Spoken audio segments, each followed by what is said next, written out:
e papo em espanhol ao fim do jogo. Teve abraço do artilheiro que desencantou. Mas vitória do Domino Maraca, essa aí ficou para depois. Já no Newton foi a noite dos Luizes. A dupla Luizes está dando certo. Luiz Henrique balançou o corpo, pé esquerdo, bateu cruzado, fechou para bater, tocando Luiz Fernando. Gol! É isso aí, boa tarde para você, de Luiz Henrique para Luiz Fernando, com narração de Luiz Roberto. Já a importante vitória do Botafogo no Brasileirão, tem Gabigol marcando depois de 7 jogos. A gente começa mostrando como o Fluminense perdeu do Bragantino. Se eu te pedisse 1 minuto de atenção para contar a história do jogo, antes disso eu seria interrompido pelo Alejandro. Balaço! Defendeu, largou Muriel, emendou lá dentro! Gol! Alejandro! 58 segundos, o gol mais rápido do Brasileirão até agora. Mas se liga porque não deu tempo nem do PVC comentar o lance. Paulo Vinícius Coelho, o jogo já começa 1-0 pro Bragantino. Vamos avisar, vamos ver primeiro. Ao Fluminense chegando, o Nenê bateu lá dentro! Gol! E do vovô garoto, é do Nenê! A gente começou tomando um gol logo muito cedo, né? Isso não pode acontecer. A gente empatou também logo em seguida. Depois disso, 1-1 também nas boas chances perdidas. Aos 7 minutos com o Evanilson. Cruzamento, Evanilson salva Cleiton! E aos 15 com o Arthur. Pro Arthur, pra fora! Depois de um início fulminante, o jogo não foi tão inspirado. Claudio arrumou, eita, Morato! Oh, Moratão, meu garoto, presta atenção no serviço.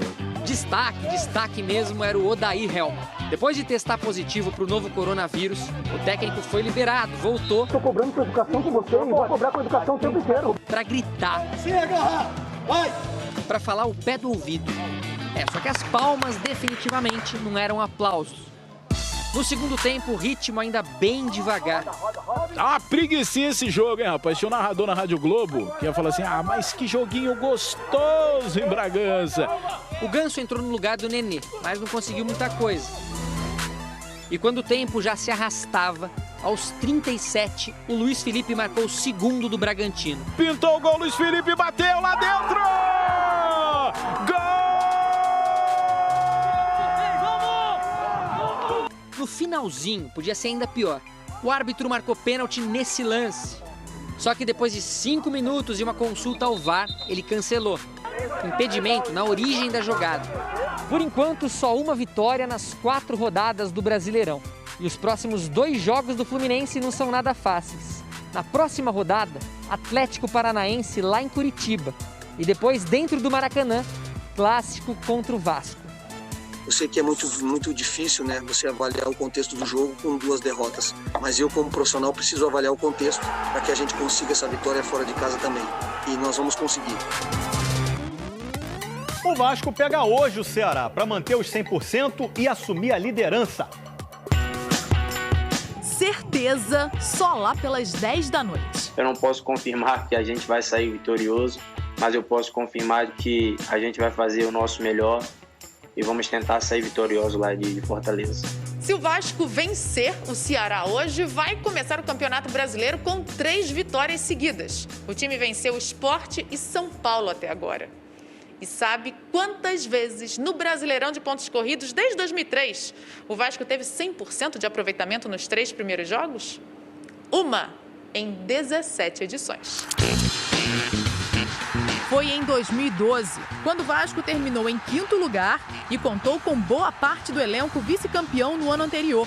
Fernando Praz, Dedé, Juninho Pernambucano, Diego Souza e Felipe Bastos. Pode colocar o Felipe aí na escalação do provável time titular de hoje também. Desta vez, na companhia de Fernando Miguel no gol, Caio Tenório, Ricardo Graça, Leandro Castan e Henrique formando a linha defensiva, Andrei e Benítez, parceiros do Felipe Bastos no meio-campo.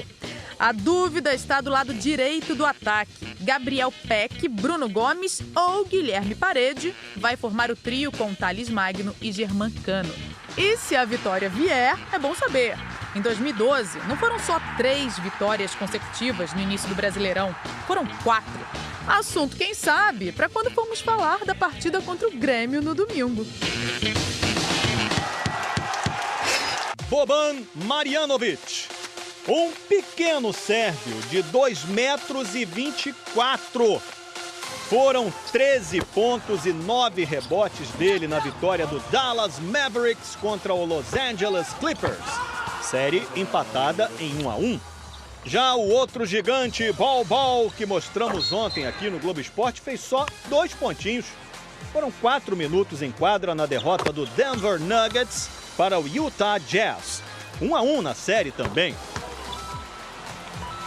Olha só, no Grêmio o Renato Gaúcho continua lá, no Flamengo o Domi tá só começando, ainda à sombra do Jorge Jesus. Já já você vai ver o reencontro dos times no Maracanã, que não teve nada a ver com aquele 5-0 histórico do ano passado.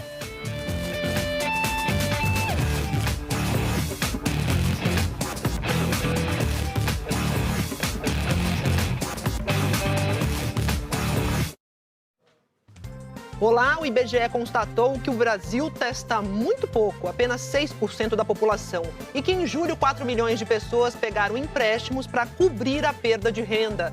Depois que os senadores derrubaram o veto do presidente Bolsonaro ao reajuste de servidores durante a pandemia, os deputados votam esse assunto hoje.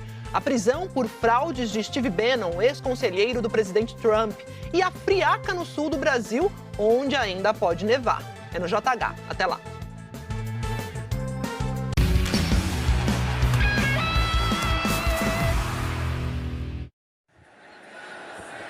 G-A-T-I-L-H-O. A palavra tá na moda.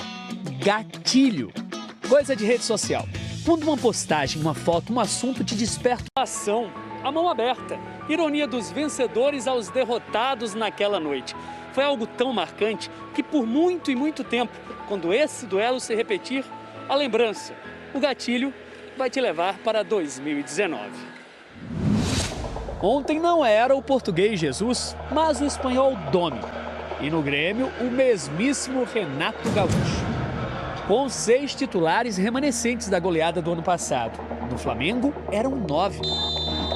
Mas ainda está longe, por exemplo, de ser o mesmo Bruno Henrique, que abriu o placar daquela semifinal. E tampouco o mesmo Gabigol, que fez 2 no 5-0. Eu confio neles, porque são nossos artilheiros, diz Domenech. Mas todos precisam de confiança e de tempo. E quanto tempo precisa o Flamengo para voltar a ter um futebol envolvente? Essa daí foi uma das raras jogadas que lembrou o time de tantas e recentes conquistas. Everton pra fora! Eu não sei em quanto tempo vamos chegar nesse nível, explica o treinador, porque estamos treinando muito pouco. Futebol não é como acender ou apagar uma lâmpada. E nem é sempre que se tem a sorte de o adversário perder várias chances claras. Essas daí foram no segundo tempo, quando o Grêmio já vencia. O gol saiu no fim do primeiro. Num passe de Alisson, que furou a defesa, pro chute de Pepe, que quase furou a rede. Alisson enviou, que passe pro Pepe, bateu! Gol! 1-0. O Grêmio foi, pelo menos na minha opinião, superior ao Flamengo durante os 90 minutos. Domi, mais uma vez, tirou Everton Ribeiro, que estava bem. Vitinho entrou em seu lugar e também foi bem. Arriscou. Ela passou zunindo. E nesse chute de Vitinho, a bola foi na mão de Kahneman. O árbitro viu e confirmou o pênalti. Gabigol, após 7 jogos, voltou a marcar. Meus números dizem por si só. Eu acho que tenho 12 gols no ano. Tenho um número de assistências elevado também. Então, eu acho que isso não me preocupa.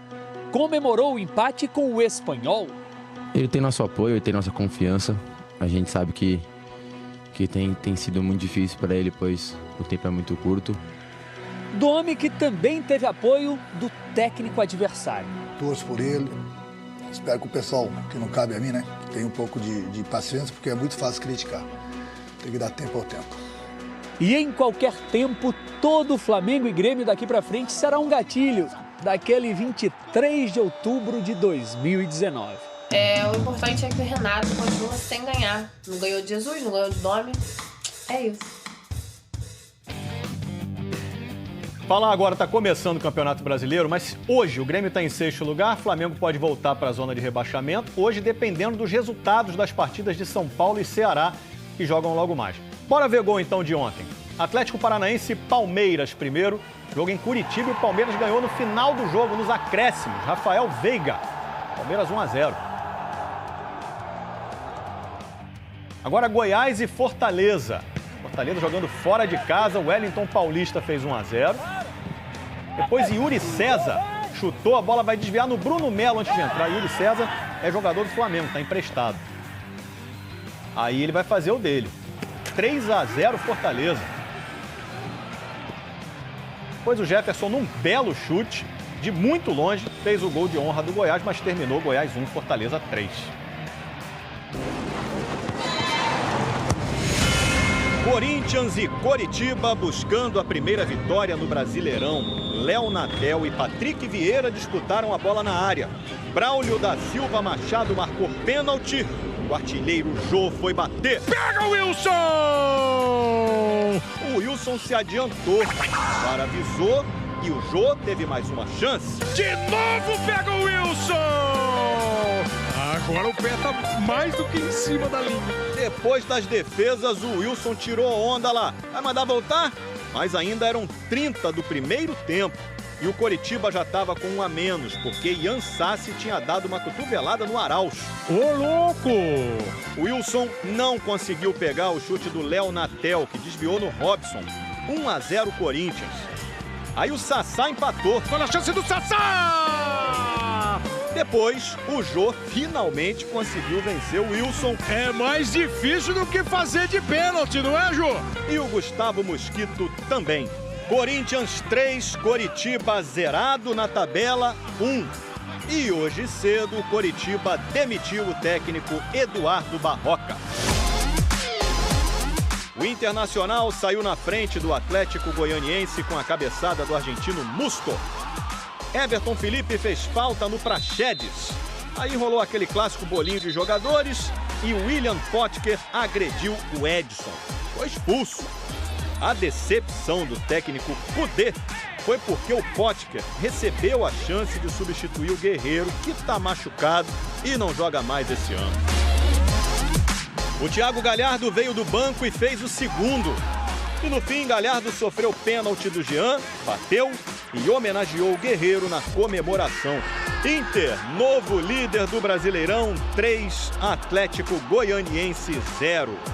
O Galhardo deve estar com mais moral com o Kudê do que o Potker, né? Já vou te avisando que o favorito Bayern de Munique venceu fácil o Lyon e tá na final da Liga dos Campeões da Europa contra o Paris Saint-Germain do Neymar. Mas não foi essa molezinha logo de cara, não. Tá vendo as caras aí de desespero no Lyon? Foram porque o time francês perdeu 2 grandes oportunidades logo no início do jogo. Uma com Depay e outra com o Ekambi, que mandou na trave.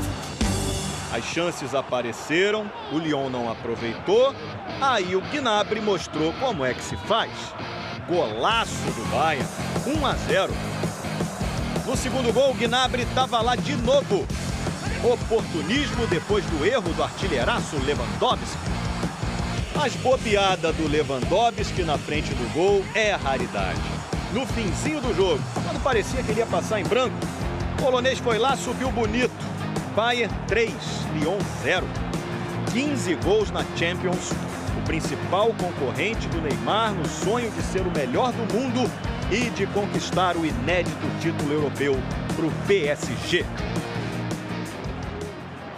O Galo era o líder do Brasileirão. Isso até encontrar o Botafogo no estádio Nilton Santos, né? Daqui a pouquinho, essa boa vitória do Fogão.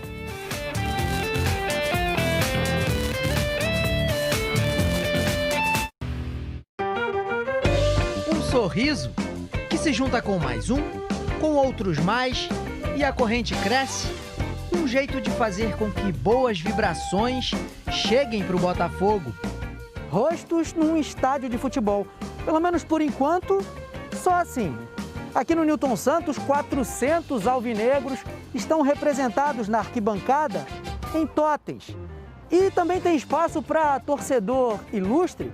Na primeira fila, simplesmente Garrincha e Newton Santos e muitos outros craques que fizeram história no clube. Didi empolgado, porque o primeiro ataque do time contra o Atlético Mineiro por pouco não foi fatal. Luiz Henrique bateu, defendeu! Rafael! Mas as expressões começaram a mudar, ficaram mais sérias.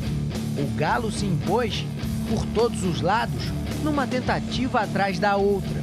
Teve paraguaio contra paraguaio. O zagueiro Júnior Alonso ameaçou o gol do Gatito Fernandes.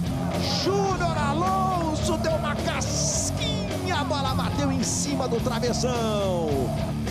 Suportar a pressão e aproveitar os espaços. O Botafogo abraçou a causa. Contra-atacou com tudo o que podia. Bem na frente da torcida simbólica, a trama ganhou forma. De Luiz Henrique para Luiz Fernando. É o nome da emoção! O Botafogo sai na frente! A dupla Luiz está dando certo. O Galo é inquieto. A cara do Jorge Sampaoli. Paulo Autuori tenta fazer do Botafogo uma equipe sóbria, paciente e colaborativa. Pedro Raul, 1,92 m de altura. Matheus Babi, 1,91 m. Com eles, o potencial ofensivo pelo alto aumenta, mas não é só isso. A dupla também é fundamental para a defesa. Nem sempre o dono da bola é o dono do jogo. Foram 30 finalizações do Atlético contra 10 do Botafogo.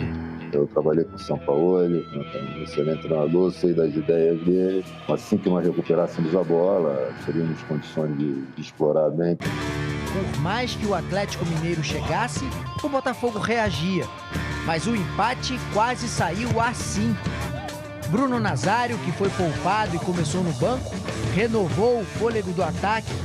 Com ele em campo, Matheus Babi voltou a aparecer. 23 anos, está só no 5º jogo pelo Botafogo, mas totalmente à vontade. A dancinha bem ensaiada não valeu. O árbitro de vídeo anulou o gol do Bruno Nazário. Na revisão do lance no campo, o juiz viu toque de mão de Matheus Babi na jogada. A primeira infração que aconteceu foi a infração de mão do Atlético Mineiro. Não é o que ele vai marcar. Ele marcou falta só do atacante. E tudo bem, lá foi ele de novo. A tabela com o Nazário foi um capricho e o cruzamento um convite para o Caio Alexandre se esbaldar.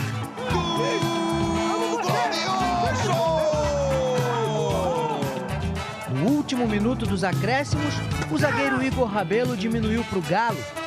Não comemorou contra o ex-clube dele. Babi tem muito a celebrar, ainda que timidamente. Eu procuro evoluir a cada jogo. Estou treinando forte para chegar lá na frente e ter voos altos.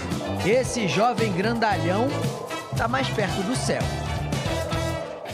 Grande vitória do Botafogo, hein? Estratégica, contra-ataque mortal, bateu o líder, tá de parabéns, letrinhas subindo. Tchau, gente, até amanhã.